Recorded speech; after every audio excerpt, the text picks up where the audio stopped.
Laura, you find anything yet? Abby's friend mentioned a crypt somewhere around the library. I'll meet you there.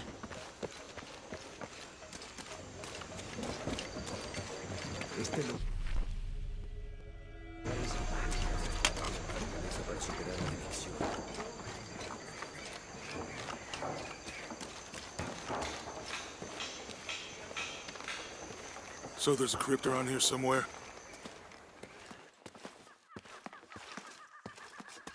A secret crypt. Why secret? If Lopez is involved, there's bound to be a trick. That's a solid theory. What about you? Did you find anything? I got a pamphlet.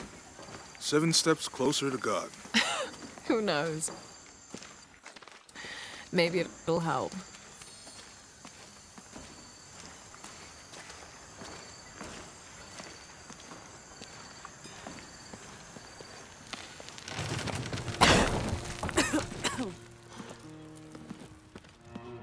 Feels like a mausoleum. Means we're on the right track, right? Jonah, I feel something. We're getting close. Let's look around for signs of Lopez. These notes were written by the founder of the Sector 7.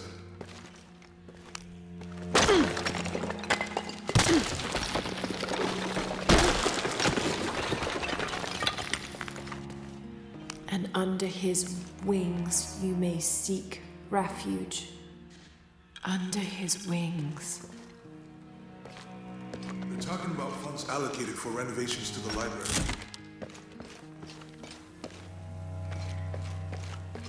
A heron and an eclipse.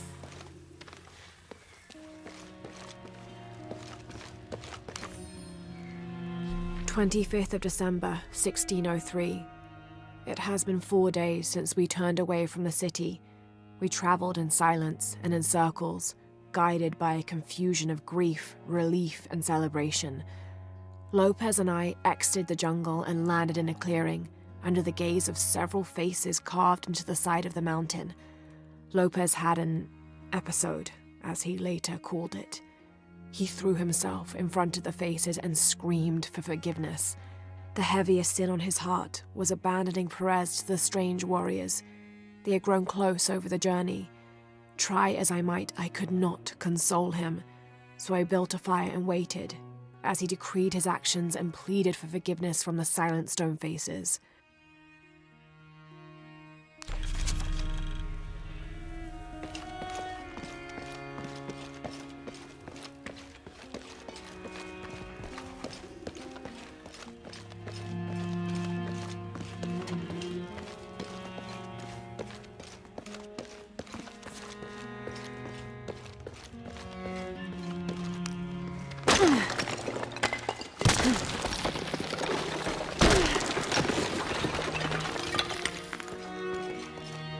This cross, it looks like it's from the 17th century.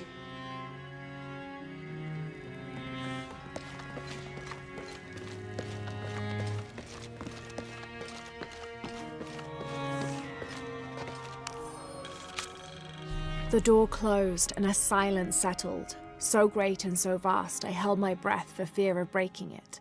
Lopez turned to me, his eyes wild, a smile screwed across his face. He came toward me, arms outstretched, and for a moment fear flickered across my heart. But he pulled me close, his fingers digging into my shoulders. "I found it," he whispered in my ear, and releasing me, he wandered through this room, walls of pure jade reaching up to the heavens, completely covered in intricate etched mosaics and carved figures. I followed at a distance as he approached an altar, and watched as he lifted a silver box from it.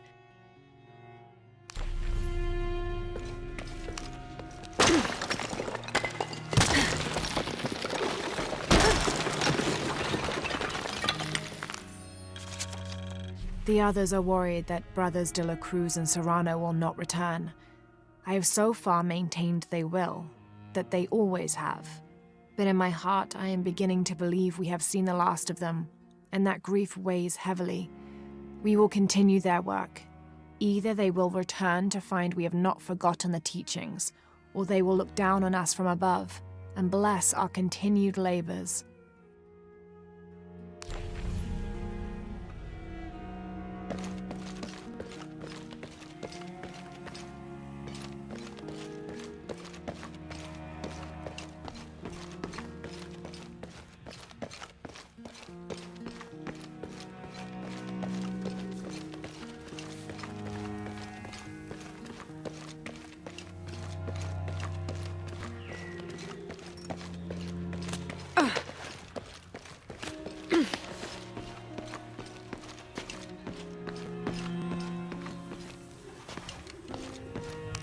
Jonah, this book describes a stranger's arrival at the mission. He founded the Sect of Seven. Maybe that was Lopez. Like on the pamphlet. We must be getting close. We should keep looking.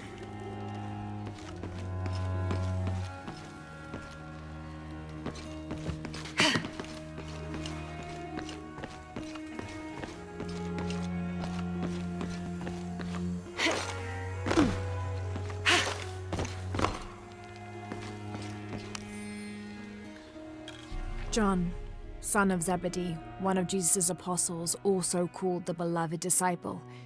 He and his brother James were known for their impetuousness and temper, which prompted Christ to start calling them Boanerges, sons of thunder.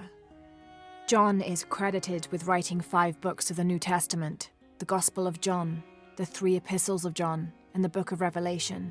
He's the patron saint of love and loyalty, as well as writers, publishers, and scholars. One of his symbols is a serpent in a cup, which is linked to his patronage of victims of poisoning and burns.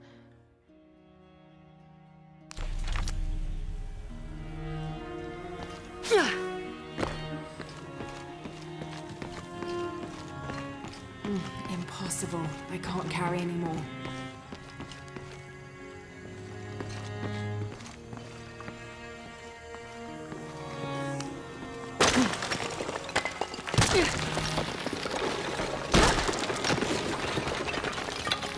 The sun will be darkened, and the moon will not give its light. Jonah, those 2 Bible quotes. The sun will be darkened, and under his wings you may seek refuge. What does it mean? That's it. Look for a heron and an eclipse.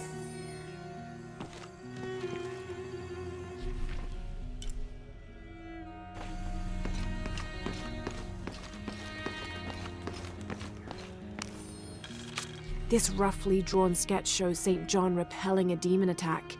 Perhaps they plan to have this as one of the frescoes in the mission.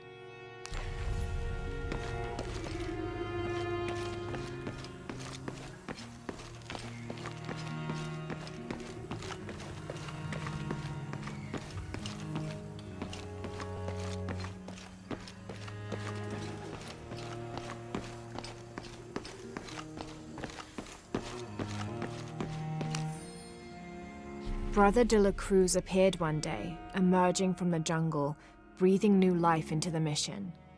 There were just the 3 of us when he arrived, and Sister Dorothea had been ill for many weeks. He and his associate began to work that first day. By the next week, de la Cruz had recruited a workforce of 3 dozen. They have prepared the bell tower and worked the fields, planting crops. Brother de la Cruz aims to make us self-sufficient. We'd spent so long alone out here, I'd worried we'd lose God's ear. Lo and behold, we not only had his ear, but he sent another to act as his hands as well.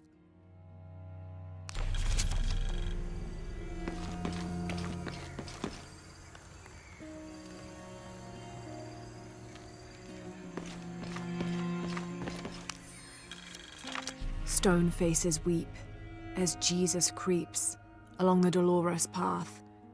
Too many died. More will still, and more will still, and more will still. His light leads the way.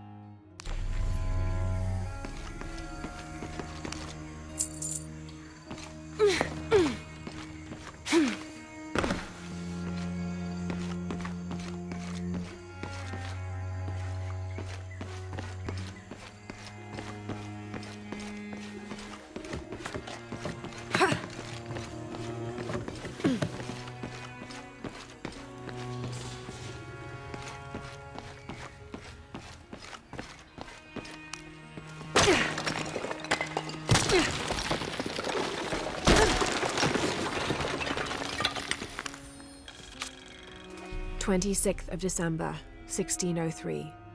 Lopez woke me, having already prepared a Spartan breakfast. "This is where we were meant to be," he said, a cold determination in his voice, so very different from how he acted just the day before. I finished my meal as he spoke of holy retribution, how he had acted in error, but now God had put his hands on his shoulders and shown him the path to walk. "We will spread the true word of God from this small mission," he said, pointing to an adobe building just beyond the stone faces. "We will prepare the path for the chosen one to follow, for only he who does will be worthy of this box."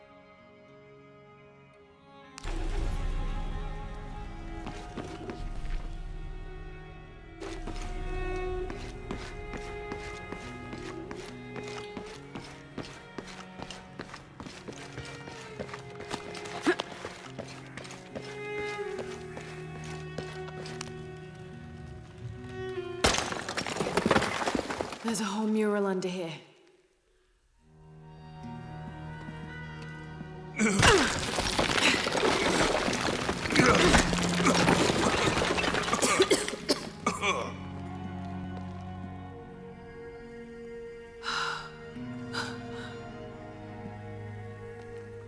Veracruz, the true cross. Is that what I think it is? The silver box. It's unmistakable. Jesus takes up the cross. These are the stations of the cross. But there's a bunch missing. Before 1600, there were only 7. This could date back to the time of Lopez. This is one of his clues. Yeah, it's the kind of thing he does. All right. Let's see if we can find a cross lying around here somewhere.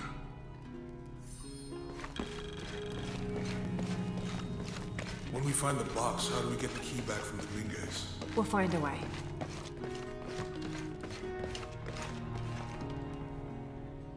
Found something? Yeah. Jesus takes up the cross. Help me lift this.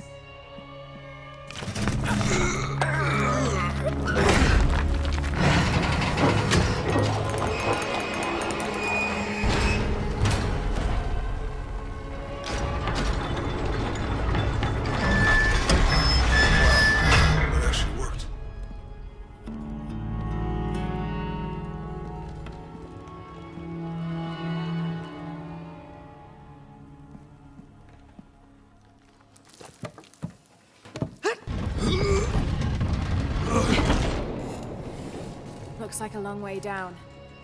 Let's see where this leads.